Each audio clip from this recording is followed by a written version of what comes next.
I'm in Las Vegas, Nevada. 2 big-time fights, one in boxing, one in the UFC. Your brother trying to be at both. It's just like that. I'm trying to be at both. I don't know if I'm going to pull it off. I'll be damned if I ain't trying to be at both. That's one thing. Of course, people are talking about Tua Tagovailoa. Some people saying he should retire. I might mention that if I have time. Why is it a problem as to whether or not I might have time? Why is that an issue? Because my man Shannon Sharpe is under fire. The world is talking about him. Somebody got to have his back. Well, guess what? Damn it, it's going to be me. The Stephen A. Smith Show in the house.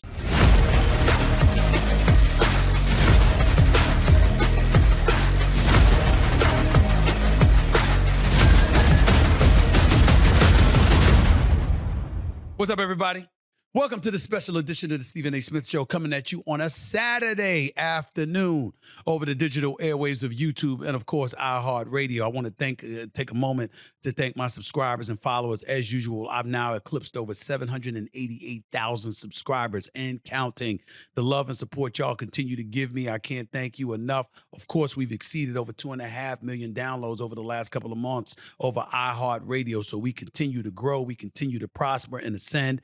Wouldn't happen if it wasn't for y'all love and support. I deeply, deeply appreciate it. I thank you for it. Keep the love coming, and I'm going to keep on coming. We got a lot of stuff to get into. This is a special edition of the Stephen A. Smith Show because I'm here live in Las Vegas, Nevada, where there's a big-time boxing match, Canelo Alvarez versus Edgar Berlanga at the T-Mobile Arena. Of course, I interviewed Edgar Berlanga just yesterday or so, so I'm really, really rooting for him to at least make a good showing. I don't want him to get knocked on his ass. I really, really don't want that to happen, okay? I hope this is a great competitive fight, no matter who wins, but I don't want to see this brother put to sleep. But I will confess to you, I am a bit worried because anybody that doesn't know how to back up fighting Canelo Alvarez, you better be a monster personified to continue to come at that brother and survive. That is my concern with Edgar Berlanga. Remember, he's Puerto Rican. It's Mexican Independence Day, so you've got the Latinos from everywhere descending upon Las Vegas.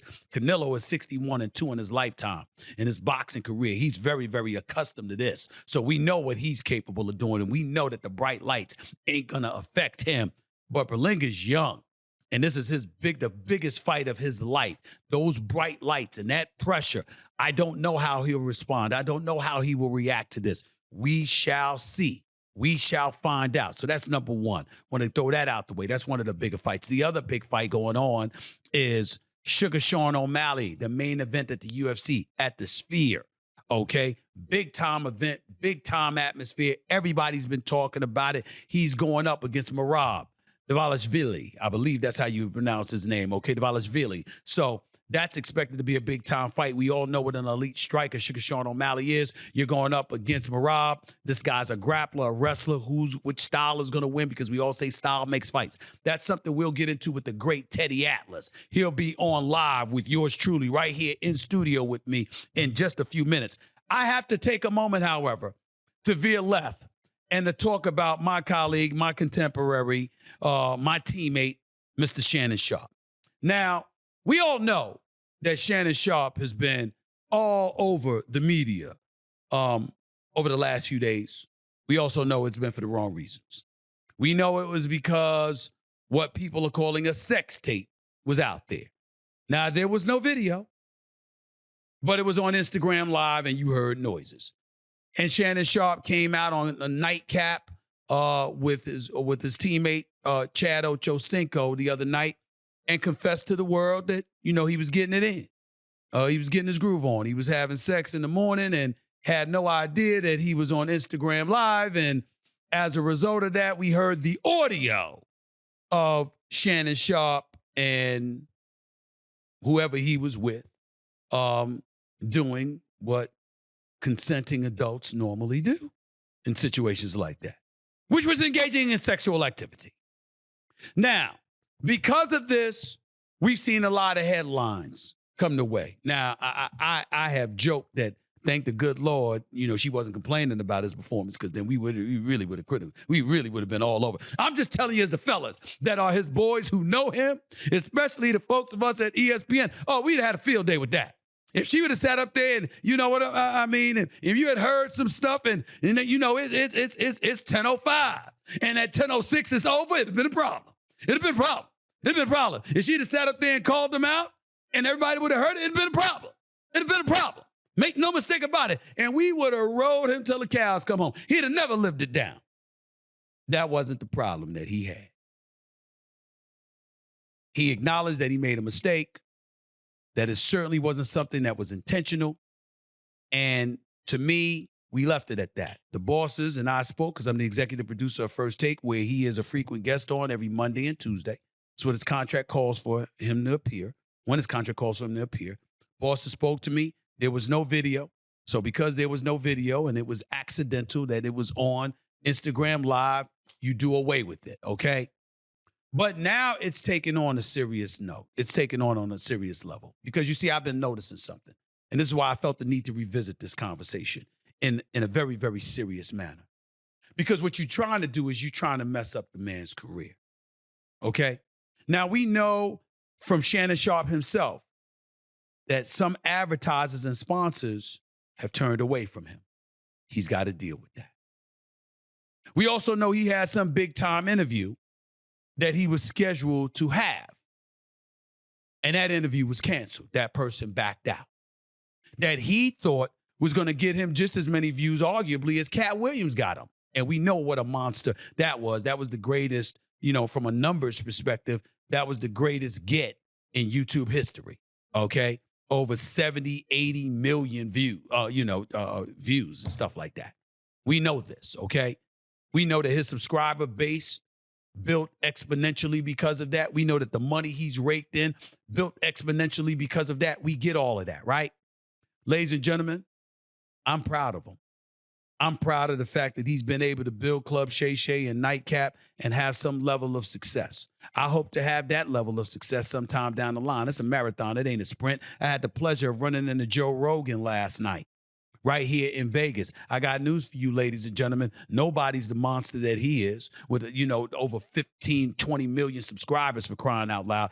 But he's been doing it for decades. He's a pioneer in this business. He's the godfather of podcasting as far as I'm concerned. Major love and respect to him. I'm not rooting against him, and I'll be damned if I'm going to root against Shannon Sharpe. Why the hell are y'all? Why? What did he do exactly? Where you got people out there literally trying to cause all type of trouble, trying to stir the cup to get this man to lose everything that he's built. Everybody when it gets into the technical mumbo jumbo of, he did it intentionally. I'm here to tell you. Maybe somebody did do it intentionally. I can assure you it wasn't him. You know that Shannon Sharpe doesn't even email? I'm going to say it again. Do you know that he doesn't even email? He's got his team that does that stuff for him on social media and beyond. I know this because I know his agents. I know this because I know his social media team. I know this because I know members of his inner circle.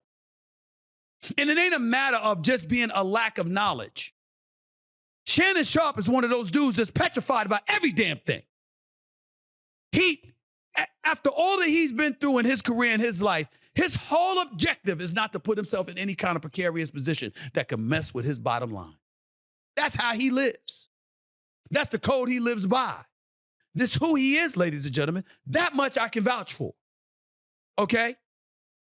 Let me give you an example. Shannon Sharpe could be, I'm telling you what I know. I'm giving you facts. Shannon Sharpe could be somebody that's waiting for an elevator. And that elevator opens up.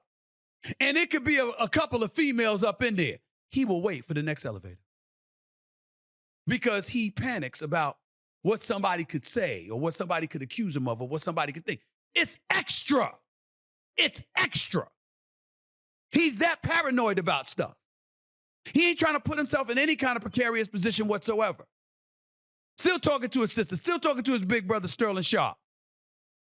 Worried about what they think at every turn. Every time he talked to me, bringing up his grandma and what she taught him, he's a decent brother. My issue is that I'm not here acting like I was there and I can provide proof and evidence as to what he did or didn't do. I'm simply asking the question. A brother can't get the benefit of the doubt. You got a show on ESPN that you're a part of 2 days a week minimum. That's Walt Disney. You really think he thought that was going to be a good look? You got advertisers and sponsors. You think they thought that was going to be a good look? You really think that this person will be out there and, oh, let me get these numbers, and that's all anybody cares about, but you have totally no regard for what advertisers and sponsors, people who are paying your bill and are padding your wallets, are going to think? You really think that somebody is going to be that stupid? I can tell you right now, he's making a pretty penny at ESPN. I think we all can surmise he's making a pretty penny on YouTube. Without this incident, what did he have to be concerned about? And I'm watching these reports, and I'm watching people who will remain nameless talking smack about him, attacking him at every turn. Oh, he did it. Oh, you know what? He should be let go. Oh, come on, y'all. All I'm trying to say is that, damn, the brother don't deserve the benefit of the doubt. Because now it's turned into a more serious situation. A serious situation that's unavoidable because everybody's talking to him. Folks are fixated on who he was with. Folks are fixated on hearing from this person.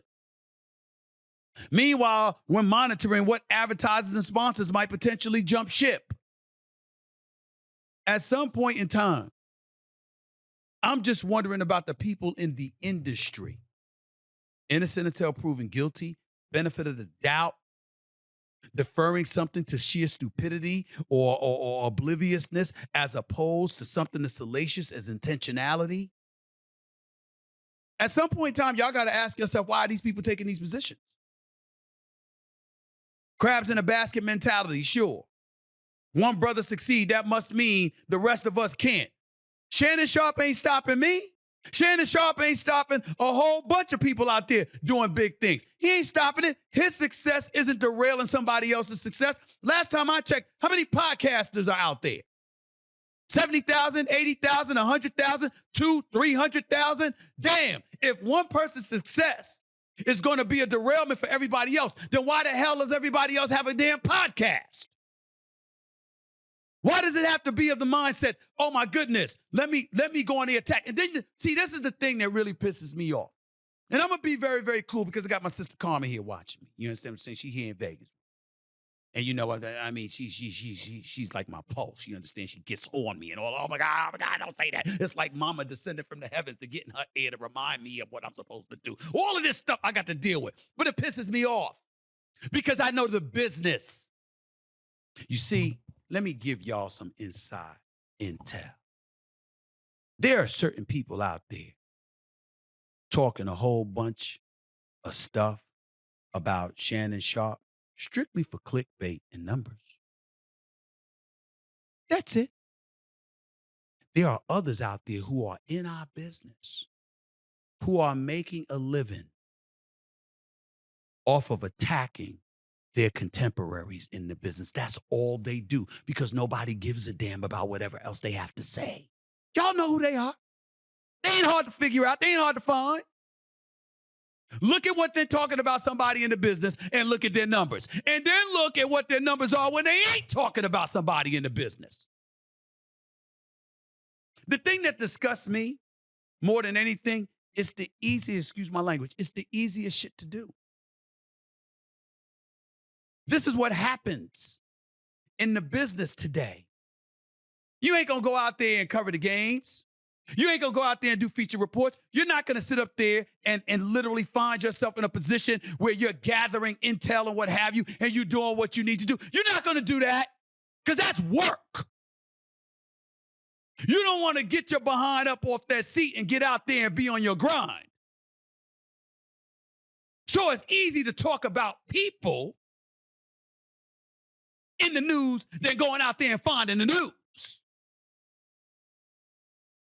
And they market themselves this way. And y'all don't see it. I just started. This podcast got 788,000 subscribers and counting.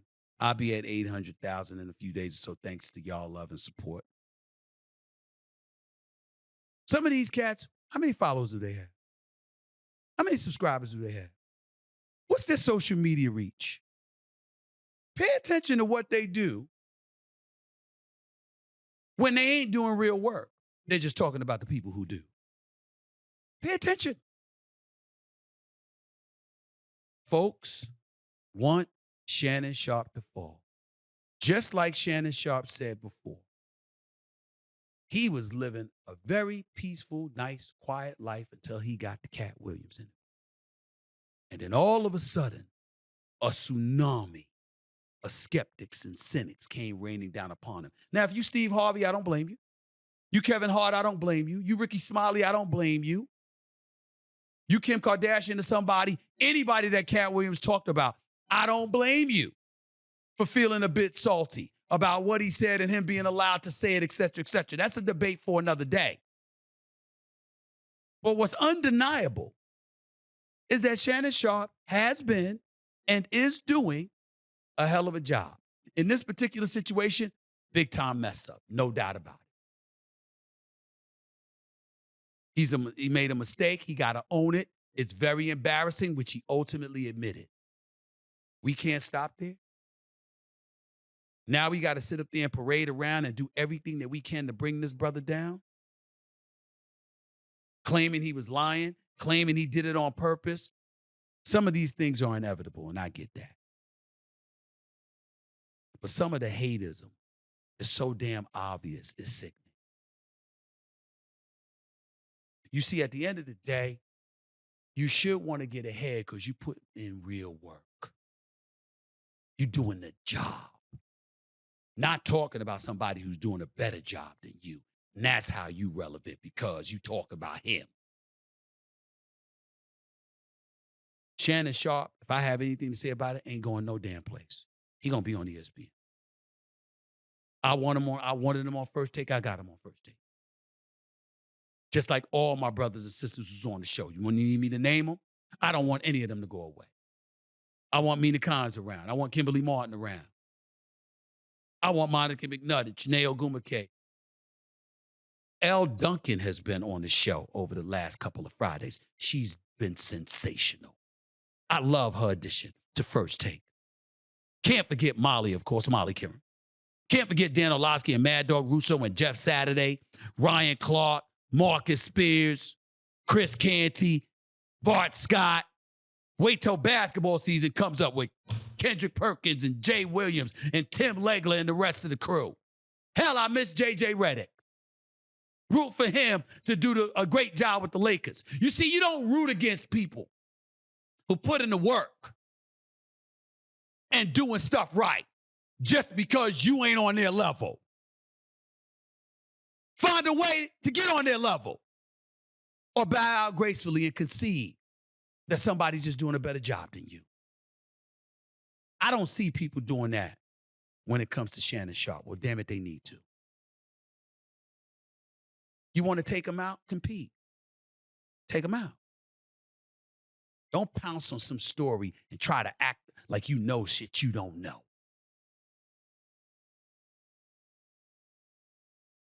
People wondering where he going. You know where he going? He going on camera to be on First Take Monday and Tuesday. He flying to D.C. Thursday night so he could be with me at Howard University Friday morning. That's where the hell he going. Y'all make me sick. I'm talking about the people, some people, very few, but yet some people screeching, making the most noise because they can't do the job no more. They just want to talk about those who's doing it. Good luck with that. It ain't gonna work. Teddy Atlas up next to talk about the fight, the boxing match at T-Mobile Arena and the UFC Noche UFC event at the Sphere tonight. The great Teddy Atlas up next with yours truly right here on the Stephen A. Smith Show over the digital airwaves of YouTube and, of course, iHeart Radio. Back with more in a minute. You know, ladies and gentlemen, I mean, there's very, very few people You understand that I could be in the presence of, and I had to dial it back. I have to understand that no matter how large I might think I am nothing compared to a giant like this. Now, I have to confess that I love to get on his nerves. It's totally true. It's totally true. I love to get on his nerves because I love him. He's my big brother. The one and only Teddy Atlas, boxing analyst extraordinaire, fight analyst extraordinaire, spanning decades, one of the best to ever do it in the United States of America. My man, what's going on, buddy? How you doing? I'm good. You know, I love you, but I'm here for somebody on the right. Oh, God. No. I mean, the truth is the truth. Hey, look, we're about the truth. I mean, you know, we are. I mean, truth is powerful. And power to words. And so you hear from my sister. That's what you're trying to say to everybody? That's what you're trying to say to everybody? You hear from my sister? As great as Stephen A. is, Carmen. Lord. Is my God. Is greater. Look at it. I mean, when I have a chance to see Carmen and you hit me up and you say, Teddy, you think you got time? I know you're in Vegas doing the UFC for ESPN. I'm out here too. Do you have time maybe to break down the fights, the 2 main events and stuff? I said, is she around? And you said, well, wait, Teddy, I like I said, I'm here in Vegas.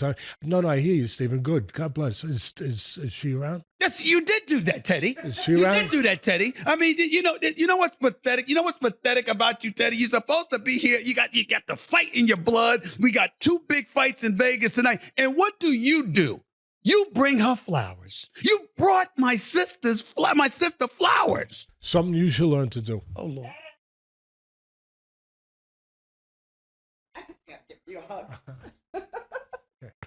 You can always. Can we get down to business, please? Can we get down to business? Stephen, as great as you are, as tall as you are, as big as you are, you still can grow.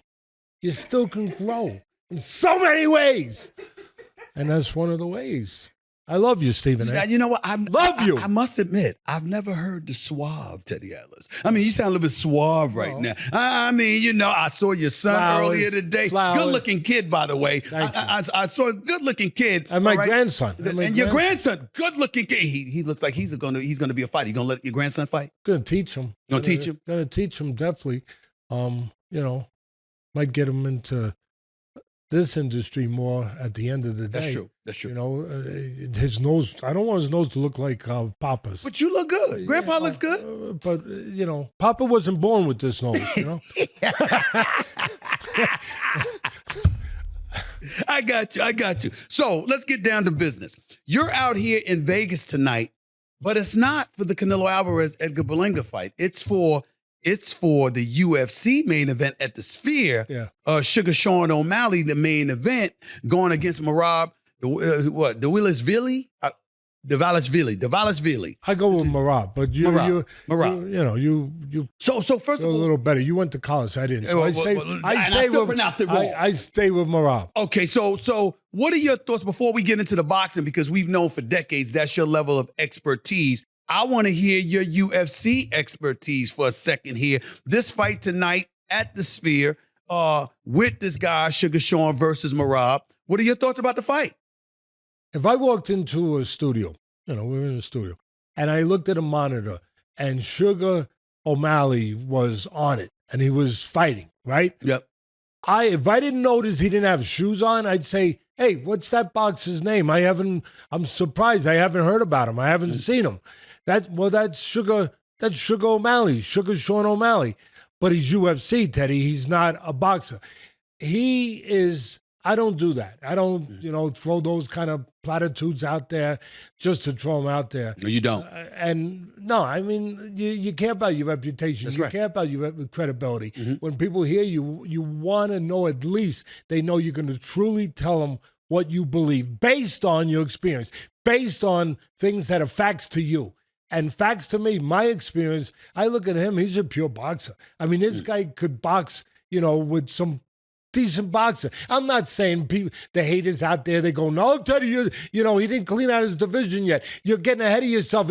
Look, I don't care. I know what I know. I know what I see. The guy controls range. Steve, here's the dimensions. Controls range beautifully, as good as any boxer I've seen. He's able to create space where he makes you make mistakes. He sets traps. When you make mistakes, he's got quick hands. He puts his punches together. He don't hit you with just one. You know, some of the MMA guys, they hit you with one big one. He hit you with 3 or 4. And then he'll get off to the side. Look, I'm really going to blow people's minds now, and maybe yours a little bit too. But again, you know that I'm not about the hyperbole. Right. That really, if I say it, there's a reason to say it. I'm going to name a guy that he reminds me of the things he does. And again, don't get nuts out there, people. Calm down. Don't go crazy. I'm not saying he's him, but I'm saying there's similarities to one of the greatest lightweights who I loved. He's up there now, but I loved him. He's one of the greatest of all time. Okay. And you know, he's also got a sweet name, Sweet Pea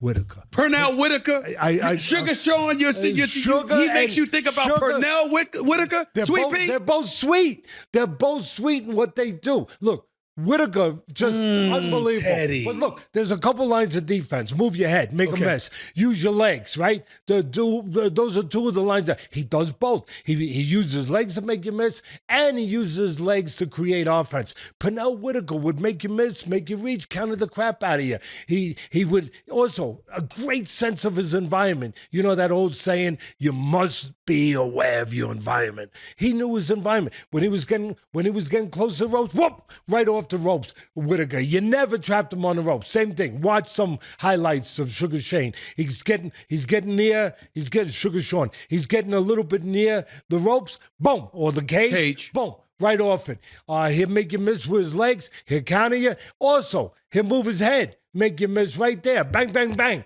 counter.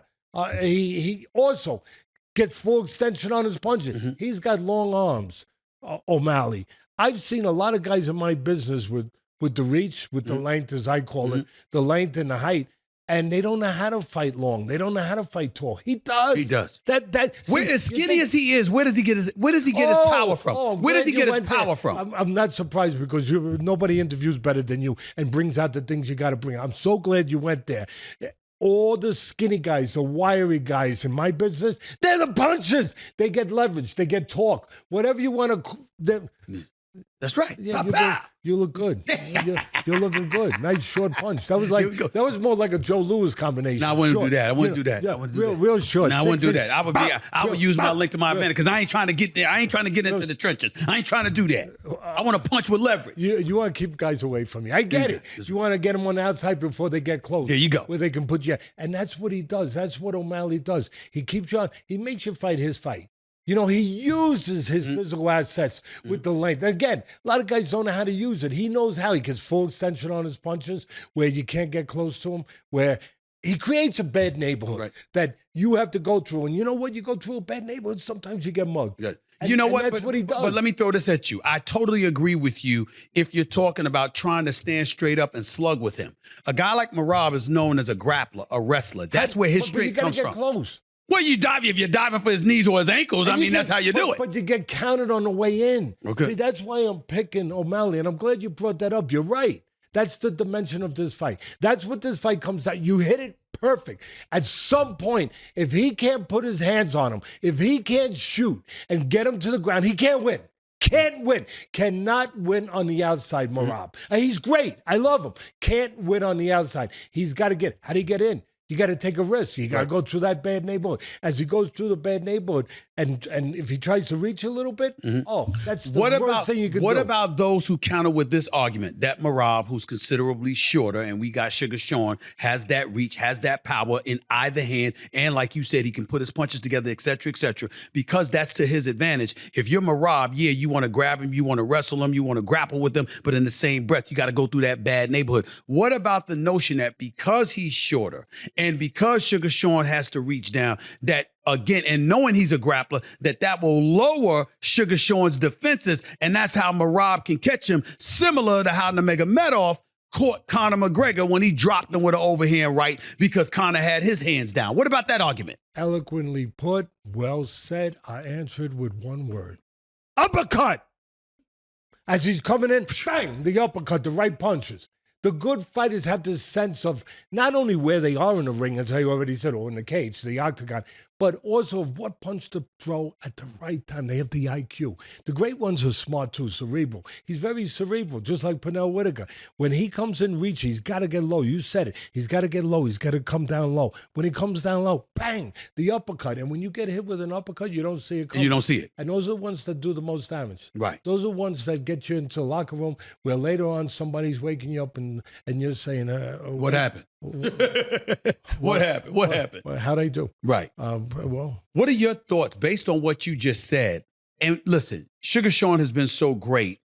I didn't want to take anything away from him. But when he talked about aspirations of getting into the boxing ring to ultimately emulate Conor McGregor and what he did with Floyd Money Mayweather, getting into the ring with him, Sugar Sean has talked about wanting to fight a guy like Gervonta Tank Davis and others at the lightweight division. Tank Davis, to me, is one of the top 5 boxers. I totally agree. Yeah. He's the package. He's at the beginning, a lot of people, I was one of the first to say, to be honest, 2 years ago, whatever, 2.5, people were saying, oh, he's just a punch. No, he's not. No, he's a counter puncher. He showed me against Isaac that he can box. He can evade punches. He's good defensively. He can go get you. He can get you out in space. He can make you come to him and counter him. He's very patient. He's very controlled. When he's aggressive, he doesn't do it in a reckless way. You know, he is solid in every area. Right. I mean, the guy's the real deal. So in other words, you're picking the wrong guy, probably. That's what I was getting ready to ask. You're saying Sugar Sean, go ahead and go into boxing, but you picking the wrong guy to want to fight again. I wouldn't pick that guy. If I'm his manager, I think I'd get fired if I pick that guy, you know, as my first guy, right. my first toe in the water, no, because you told me I get bit off. So you believe that Sugar Sean, for this fight tonight, UFC, all right, Noche, UFC, at the Sphere, Sugar Sean O'Malley walks away victorious, beat Merab?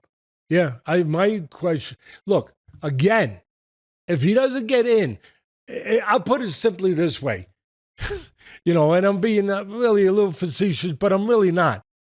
Can you beat anyone at anything in combat sports if you can't put your hands on them? No. That's what it's going to come down. You don't think he's going to be able to put his hands on Sugar Sean? And he's got to put his hands on. He's got to get close enough to get his arms around him. And I don't think, unless Sugar Sean, you know, makes a mistake and he gets close enough, he gets him on the floor. That's his only chance. Get him to the ground. Right. But here's the other thing, the other X factor, the other reality, that O'Malley's pretty damn good at defending the takedown. Oh, okay. And he knows how to handle himself on the floor. He knows how to do that. He's done grappling before. He's put himself in tournaments before he got into the UFC, getting prepared for that world, you know, for that dimension. Right. So I'm not saying he's Merab on the floor, but I'm saying that he could survive. When Alessandro, who was a great striker, when he was at his day, when he had that time where he was really, really good. I mean, he was like Bruce Lee-like, and he's doing his striking thing. There were times that people tried to take him down. He was good enough of surviving the takedown, defending the takedowns to get back to his thing, to get back to doing what he does, which is striking. O'Malley's good enough to survive. Again, that is Merab's chance. Okay. Get him to the floor. Before I get to the boxing match, let me ask you this question. You brought up how Gervonta Tank Davis is one of the top 5 fighters in the world, and I completely agree with you. Give me your top 5 fighters in the world. You got to start with Usyk. After you do what he did, the magic. Alexander Usyk, heavyweight champion. Yeah, you got to start with him because he went and unified all the titles. He beat Joshua, who's the next best guy out there besides Fury. He beat Joshua twice in England, in his home place, right? Then he goes and unifies he doesn't do it with the extra pizzazz or with the, you know, bells and whistles and all that stuff with his personality, all of that stuff. But he does one thing. I don't know. You'd be hard pressed to find somebody who does it better. You know what that one thing is? Win. He knows how to win. He always. He's a top 5. Give me. So you got him. You got him and Gervonta. The winning. This is a guy who won the gold medal in the Olympics, right? Okay. This is a guy who went and consolidated all the cruiserweight titles and then goes to heavyweight and goes to London with a bigger guy, with Joshua, in his home place, his home country, and he beats him twice. Yes. Go ahead. By decision. Yeah, But so what? He beats him. I got it. I think that Anthony Joshua, what he was then compared to what he is now, I think he's different. I think something He's in a different better is place now. He's in a better place now. That's good on you. I think that needs to be said. But so you got Usyk, you got Gervonta Davis. Give me 3 more in your top 5. Okay. It's not Boxing. hard. Crawford. Of course. Yeah, Terrence Crawford. Yeah. In a way. Huh? In a way. Yes. From Japan. Yes. A monster. Yeah. Monster. No question. I mean, and the last one, I got to give you one more. I'll give you Bivol. Bivol. Okay. See, again, you went to college. Bivol. It ain't got nothing to do with No, college. I mean, we remember names sometimes, all right? But you know, right here, listen, I get where you're coming from. Bivol, yes. Bivol's going to fight Beterbiev coming up pretty soon. Okay. How could you put him ahead of Beterbiev? Just boxing skills. That's some water right there. Thank you. Just when you say pure boxing, I'm just talking about top 5 fighters in the world. Okay, but that encompasses all the facets of the sweet science. Okay. Being elusivity, right? Whatever. Is that a word? I don't know. You make up your elusivity. I'm in the studio. I'm going to make words. Elusivity. That's what it is. It's okay. I'm here for you, Teddy. I'm here for you. I know. Okay. I know you are. Listen, he mixes defense and offense beautifully, controls range beautifully. Right. You know, he can box, he can live on the outside, he could go live on the inside if he has to. Mm-hmm. I don't know. I love Beterbiev. I don't know if he has all those dimensions to him, but one dimension he does. That's power. He's a monster. Not only power, but still like determination. Where I mean, this guy, you know, Can take a punch too. Can take it, can give it, and will maul you and beat you up. And he's a little better, or a lot better technically than he gets credit. He's not just a seek and destroy walking guy. It takes 5 to get to 1. No. Technically he's better than that. He covers real well. He moves his head at the right time. But his thing, make no mistake about it, his thing is what it is. Apply pressure till you ain't there no more. Mm-hmm. I mean, that's it. He does what I used to say when I was the one calling all the fights on ESPN. He is like a puddle in the middle of July. You see those little puddles out in the street in the middle of July? You know, I know in your neighborhood they don't have puddles. There we go. Sweep There we go. away. They got floods. They got floods. But go ahead, Teddy. No, Go ahead, Teddy. I know the zip code you're in. All right. Now, and God bless you. You work hard to get there. So you got the little puddles in July in the middle of the road. And the hot July sun beats on it. And all of a sudden, you go away for a half hour, you come back. Where'd the puddle go? It got evaporated. That is the best way to describe what Beterbiev does. He evaporates his opponents. Okay, so let me go here. I asked you for the top 5 fighters in the world. And you made no. I love being with you. I love being with you too, Teddy, but I got to get on you about something. Oh. I asked you about the top 5 fighters in the world. We are here in Vegas tonight. There is a super middleweight championship bout taking place between Saul. You said 5. You didn't say 6. I understand. Canelo 6. I'm just saying. You didn't mention him in the top 5. He's not Why didn't you far mention him in the top 5? Canelo Alvarez. How'd that happen? Why? Because tremendous solid fighter. Tremendous base, Mexican, great fans, everything, all of that, everything. He lost to Bivol. He lost to Triple G his first fight. Yeah, I know they made it a draw, but I thought he lost too. Yeah, please. That was the we were there together. The unfortunate side of boxing, okay? Right. The unseemly side of my sport I've been in 50 years. Yes. So that wasn't We right. were arguing about that night. You were very upset. You were very upset. He lost to Mayweather. I know it was some years ago. I get it. Yes, but very young. But very young. But he lost to him. Lara. That was a fight that I thought he lost by a point, but they gave it to him against Lara. And Lara's fighting on a card of tonight too. Mm-hmm. And he's 41 years old now. But when he has been at that thin air, if you will, with the guy, he has come up short enough times. Twice. No, more than twice. But you're talking about even when the ones he won, he didn't deserve to win. He didn't win convincingly enough. For me, I'm looking at it in a harsh way, in a deep way. But look, he's the golden boy. He's the golden goose. He's had the privilege, the benefit, Stephen A., of being able to pick his spots more than most people, where he can get guys to agree to fight him that are low in weight, a little older. He can pick his spots and still make a fortune at pay-per-view because he's the pay-per-view king. Right. So he can pick his spot, and he has. And I'm not knocking him. He's fought enough guys. But did he fight Benavidez? No. That's the fight I want to see. That's the fight everybody wants to see. Let him go fight Benavidez, and then let me come back in the studio, any studio in, and ask me where I got him now. Oh, I might have him number 2. I might have him number 3.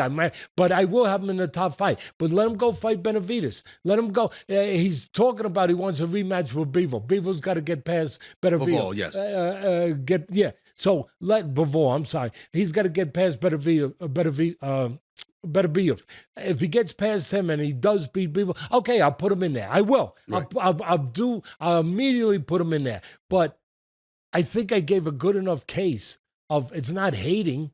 I think the guy's tremendous, but there's a reason for it. Again, he has really, and he earned it by becoming a pay-per-view king, but he has had the privilege of being able to. Right. Hold on, stop right there. See, I love Canelo, but in the same breath, I've interviewed him a couple of times, and I've called him out about not fighting David Benavidez because I believe an argument could be made. He's one of the top 5 fighters in the world. The brother's 28-0 with 24 KOs, got power in either hand, tremendous speed, reach, etc. Never even seen him hurt. Me personally, I think Benavidez is the real deal. I like Benavidez and he deserves a shot, and I hate the fact that he's been run out of the super middleweight. He had to leave. He had to vacate. To go to the light heavyweight division because people wouldn't fight him at the super middleweight division. But I ask you this question. When we talk about Canelo Alvarez and you said he handpicks, it's something you've lamented about the sport for quite a long time. The fact that the fights that we want, we got to wait forever to get because the promoters and the fighters themselves are controlling it instead of a sanctioning body. Is that Canelo's fault? Yeah, because at the end of the day, if Canelo wanted to fight Benavidez, we'll stay on that one. Okay. Fight gets made because the money's there. The money's there, enough there. You're right. A lot of times one promoter has the guy, the other promoter owns the rights on the other guy. They don't go across the street because both promoters are greedy. I don't mince my words, I'm sorry.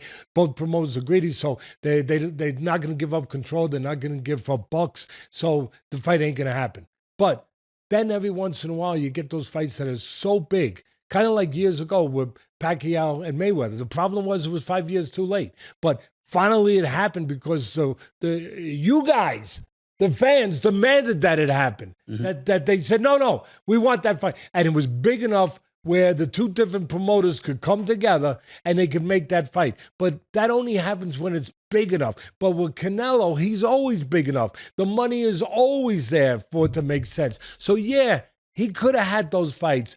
Again, he's picking, and he's picking with an edge, with an advantage. Like he's picking guys that are smaller, that are smaller, Charlo, older, whatever and they talking are. About possibly fighting Crawford, who'd have to move up 3 weight divisions in order to fight. Happen now. I don't think that's going to happen now. Not now, but yeah, that he would probably do, and that speaks to why. Again, I'm not being a hater. I don't do that. That speaks to why he's not on my list of top 5. Those guys I put on there have earned that spot, and I take it very serious putting them in those spots. Let me transition and ask you a very sensitive question in all seriousness, Teddy, because you've been around the world of boxing for over 40, 50 years, for crying out loud. One of the greatest analysts we've ever seen. And I say that from my heart because that's how I've always felt about you. And I think about what boxing is today, and I'm looking at you here in Vegas. You're not down at the T-Mobile Arena getting set to do Canelo Berlanga. You're going to be at the Sphere doing Sugar Sean versus, Merab.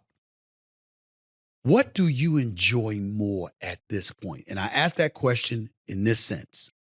Boxing is all over the place with different promoters getting in the way of our fights. What I think has contributed to the success of the UFC is Dana White's existence, because you don't get to avoid the fights. Whatever fight the people want, Dana White is gonna give it to you. You can beef with each other in the damn hallway here in the Wynn Hotel. Dana White will jump in the middle of it and say, hold on. Sign here on the dotted line and get your behind in the octagon. Then, you ain't got to do it here. Let's go make this money. Do it right here. And he'll have to fight. Y'all want to beef? Fine. Take it to the octagon. That's what Dana White does. There's nobody in boxing that does that. As a realist, as a pugilistic expert who is as authentic as they come, how do you feel about being associated with the UFC on a night like this, considering what I just brought up? Look, the powers that be at ESPN, they decided after 50 years in boxing to move me over to UFC. They went to college. I didn't. So I guess they're smarter. I would have you on both personally, but that's just me. Thank you. And I thank you. And at the end of the day, I appreciate a couple things. I appreciate that the UFC allowed this boxing primate. That's my whole life. They opened their arms and they said, come on in. Come into our industry. Not everyone would do that. Really. And I appreciate that. The champions, the fighters, all of them have opened their arms and made me feel comfortable where I'm going into a different realm. Their realm. Not my realm. Their realm. The striking is my realm, but still the other dimensions make it their realm. And I appreciate that, and I appreciate what you alluded to. And you're right on the money. You are. It's his way or the highway, Dana White. And and it's easier when you're a dictator. I think dictators have a place sometimes, as long as they're not lopping heads off. They're lopping heads off. No good. They're no good. And taking people's rights away. No good. But if you're controlling things for the benefit of the sport, at the end of the day, for the benefit of the brand, he's a businessman. For the benefit of the brand, really, for the brand, and the sport. And look, there's guys that people are going to say, oh well, this UFC fighter, they're not getting paid what some of the boxers are getting paid. Look, it's like anything else. There's a progression of growth in those kind of areas, and you see it. You see those guys getting more and more money in the UFC now. The key, what you touched on, is that in the UFC, because of everything, all the elements we just talked about, we broke down, I think, in the proper way and clear enough, the best fight the best. That's what you want in any sport. In anything. You want the best fighting the best. And you get that in the UFC. You do not. I'll say it again. You do not get that in boxing. But it's changed in the last year. You know how? A man from Saudi Arabia named Turki Al-Sheikh came along and started bringing the Saudi money, and all of a sudden going to the promoters who didn't talk to each other for 100 years, going to them and say, I'll give you this, make that fight. They made the fights. They've been making fights in my business, in boxing, over the last year now that couldn't be made without Turki Al-Sheikh's influence. Just couldn't be. Right. I mean, it's a fact. And now that has made the sport healthier. It has made it more relevant. Mm-hmm. It was becoming less relevant, boxing. My sport, it killed me. Right. But it was almost moving towards a niche. Yeah. And I was like, oh my God, how can a sport that's been around 2,000 years where they have pictures in caves of depicting guys throwing punches, it goes back, we don't even know how far it goes back. Right. How can you start making that sport irrelevant, a niche sport? But now he's come along and he's giving the fans what they want. He's giving the sport what it needs in making those fights. But again, Dana White's been doing it from day one. Yeah. Where only the best fight the best. Mm-hmm. And it makes the brand, it makes the sport, it makes the fans happy. Yes. And it makes me happy to be in the sport. I love boxing. Obviously, that's my life. But to be in a sport that I know whatever I'm calling is going to be a fight that really, truly means something. There's going to be a magnitude to it. Right. There's going to be, a real important. And look, any fight, there's a magnitude. Any fight, your first fight of your career. Without that, you don't get to the place you want to get to. I get that. But I'm talking about fights that mean something to the fans, mean something to the sport, and mean something to me. Yep. I get a chance to call those fights every time they ask me to go do a UFC fight. Right. And I appreciate that. It's beautiful. And I enjoy it. It's beautiful. I love seeing you. Anytime there's a big fight around, I want to see Teddy Atlas. My sister here, she can testify to that. They want me to, ESPN wants me to cover they want me to cover a major boxing match. Where's Teddy? With Teddy. I want to be on the air with Teddy. I got to get on his nerves. I mean, I live for it. I live to get on your nerves. I just love it. Canelo versus Edgar Berlanga. Your thoughts about this fight? I have to confess, I'm worried about Berlanga. I don't know. I'm rooting for the kid to put forth a good showing. From Brooklyn, Puerto Rican descent. Puerto Rican versus the Mexican. Yeah. Right? We get what we come to Mexican Independence Day. We get all of that. Rivalry, yeah. I'd be shocked if he lasted more than 5 rounds against Canelo, because here's my thing about Canelo. Anybody, unless you're the obvious, bigger, stronger guy, anyone who's fighting Canelo must know how to back up. If all you know how to do is come forward, you don't stand a chance against him. That's my fear with Berlanga. What are your thoughts? You need to know how to box on the outside and use your jab, use your legs. Yes, I think Berlanga has the athleticism to do that. I don't know if he will do that. Let me throw an X factor at you. Okay. There's one thing that I agree with you. I think Canelo wins, but I'll get into more specifics in a minute. I don't know about 5 rounds, but I think he wins the fight. I think there's a chance he stops him. Yes, and a pretty good chance.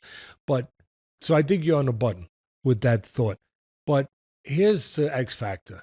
There's one opponent that could show up that could really change everything. And this opponent's undefeated. He's called Father Time.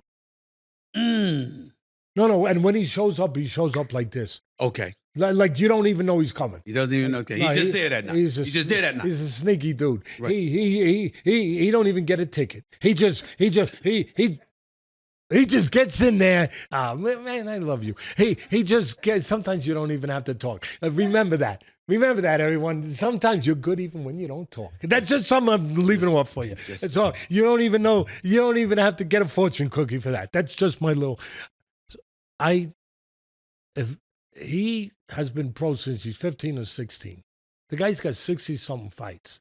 You know what I mean? I know he's not, he's not 40, he's not in the 40s, but he's in his 30s, getting up there a little bit. But I don't judge a fighter chronologically necessarily. I judge him by the amount of fights and punches he's taken. And look, he's given more than he's taken. I get it. I understand that. But 60 fights, pro since he's 15, 16, whatever it is, turned pro young over in Mexico. 61-2 overall. Wow. You don't know when that Father Time guy is going to show up. So that aside, but he's already chipping away a little bit. Chipping away. He's a sculptor. Father Time's a sculptor. He chips away a little bit. Hey, Canelo's still terrific. But I tell you where he's chipped away. Canelo has slowed down a little bit. And in some ways, people say he's like a fine wine. Maybe he got better. I won't even argue that. But where he's chipped away, he's not as busy. You could out-hustle him possibly, but he's not as busy. He's a guy that he doesn't close the gaps quite as consistently or quite as quickly as he used to do. But what is he, Teddy? He's a terrific counterpuncher. He's a good puncher. He's an accurate puncher. He goes to the body as well as he goes to the head. He chooses what punch to throw at the right time. He uses his experience. He's got good eyes, good vision. He sees everything in there. He's real calm in an uncalm environment. He's all of those things. And you know what? Those things are a problem for a lot of fighters. And I think they will be a problem for Berlanga. And one other thing. I'll be consistent with what I said to you earlier, Stephen, where he picks his spots. And listen, it might turn out that I'll have to eat crow, that he loses tonight, and then I got to go eat crow, whatever. But I'm still giving my opinion based on my experience and what it should be based on. He picked this spot, Canelo, because he doesn't think, as I don't, and obviously you don't, he doesn't think that Berlanga's ready yet. Berlanga's had like 21 fights, whatever it is. He's 22 and up. He's young. 17 KOs, first 16 knockouts of his career, all in the first round. Only had 1 knockout since 2020. He feels, and I feel the same way. I don't know that he's ready. What do I mean by that? I don't mean just physically. I mean mentally. I don't know that he had, first of all, he hasn't been on this stage. But I don't know that he's had the kind of quality fights that make you take a deep breath in the middle of the fight and find out about yourself. Find out about yourself. Can I depend on myself? I don't know that he's had those fights or enough of those fights to be ready for this guy. And that's important. That is everything. Got it. And you know where? Here, I'm going to give you Exhibit A in a courtroom. He's already shown where he picks that. He picked Munguia. I know Munguia had a lot more fights. It don't matter. Munguia did not have the fights on that level to be ready for Canelo in the way that I'm talking about, in those dimensions. He picked Munguia for a reason. He thought that he was not quite ready, like I thought. And he was right. Munguia's, I love Munguia, gutsy guy. He also thought Munguia's defense was faulty enough where at this point in his career, he hasn't improved enough in that area. And again, he's not, even though he's had 40 fights, he wasn't ready for this moment. He picked Munguia. Guess what? He was right. McGee engaged him, which he shouldn't have done, and he got, because that's his temperament. He engaged him. He knew he would. He caught him with the uppercut. He dropped him. He set the tone for the rest of the night, he being Canelo. I think that it's the same. I think it's really the same thing with Berlanga. I think he's picking Berlanga because he doesn't think that he's ready yet in those areas I just laid out for this kind of fight. And mentally, and when I say mentally, keeping himself together consistently in this kind of firefight, if it becomes a fight. But in this kind of moment, I don't think he believes that he's mature enough. And one other thing, there is a possible fly in the ointment besides Father Time. If Berlanga was to, for me, when you're fighting, he's got power. Yeah. And he's athletic. He knows how to fight. And he's got ability, yes. At this point, remember this if it turns out this way. At this point in someone's career, when they start getting older, that I've already laid out with Canelo, the thing that betrays them first is their legs. Not their hand speed, not their power. Legs. Their legs. And if Canelo can't close the gaps, if Berlanga fights a really disciplined, consistent, smart fight with a real button-down fight plan on the outside, using the jab, using his legs, young legs, staying on the outside. What did I say earlier? I said that Canelo, one of his strengths is a good counterpuncher. Right. Guess what? If you stay on the outside, using your speed, using your legs. You can't get countered. Perfect. There's nothing to counter. You can't counter something that ain't there. There's got to be an aggressive component for you to be able to counter that person. If he doesn't go and get too aggressive and he fights on the outside, he could last enough rounds to give Canelo and maybe make those legs look a little old. But there's one last thing, thing with that. I don't know if he can win a decision that way because you got to have enough offense to still win the fight, not just survive. I got to get ready to go. All right. I appreciate this, but I will say this as my last comment before I end this interview. I hear what you're saying. I completely agree with you. The Puerto Rican Mexican thing, pay attention. Pride. Because of pride. That could potentially get in the way, make you not fight smart because your aggression, because you're allowing all of that peer and patriotic pressure to get into the mix. Canelo is experienced enough not to be fazed by that. Whether or not Berlanga is remains to be seen. Teddy Atlas, appreciate you, my brother. Love you, my man. Even though you love my sister instead of me. All right? I love you both. Okay. I'll holler back. More to come right here on the Stephen A. Smith Show in a minute. Thanks again, the one and only Teddy Adams. Back with more in a minute. Welcome back to Stephen A. Smith Show right here with the digital airways of YouTube and, of course, iHeartRadio. Thanks again to the great Teddy Atlas. I always love being around my man Teddy, and I truly mean it when I say it. Anytime ESPN wants me to cover a major boxing event, because that's really, really what we do when it comes to boxing. We cover the major events. Outside of that, they really don't have too many of us involved. But anytime they want me to do a major event, I want Teddy with me. I want to do it with Teddy. That's just how I feel. I mean, that's who I enjoy doing boxing with most, period. That's how I feel about it. So I just want to throw that out there. Getting back to Shannon Sharpe real quick. Look, I'm not a honcho at ESPN. I don't get to make the decisions. I can tell you that as of this moment, they ain't thinking about letting him go. And they certainly had a conversation with me about the incident, and I made it very, very clear that I believe him, I support him, and I want him to stay on board. And I meant what I said earlier in the show. If I have anything to say about it, he's not going anywhere. He's not. We live in a different age in this day and age. And that's not to say that that kind of stuff intentionally done is ever acceptable. But if he says it wasn't intentional, Give him the benefit of the doubt. He ain't walking around bothering anybody. He ain't running the streets acting like a fool. Give him the benefit of the doubt. I think it's important. And I think that when you're in the public eye and you're speaking constantly, not to say it's going to be those kind of mistakes, but mistakes are made. What is your normal behavior? Are you a repeat offender? Those things deserve relevance and context. But one-time incidents, I mean, when you're in a bubble like that, stuff happens. I don't think that'll ever happen again. It better not. But other than that, let it go. Let it go. And the reason why I sound as defined as I sound is because it's not the audience out there. It's not the trolls out there. It's not people on social media. I'm talking about people in this business who are jealous of the success that Shannon Sharpe has captured and are flagrant in their efforts to bring him down. And those trolls, those folks on social media and beyond, y'all, call them out. Call them out. You know who they are. What you doing? What you doing with your career?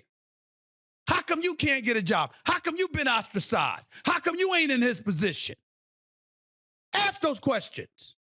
Don't just let people with clear, flagrant, weak agendas go about the business of trying to act as if they're neutral and objective and just doing their job. No, they're not.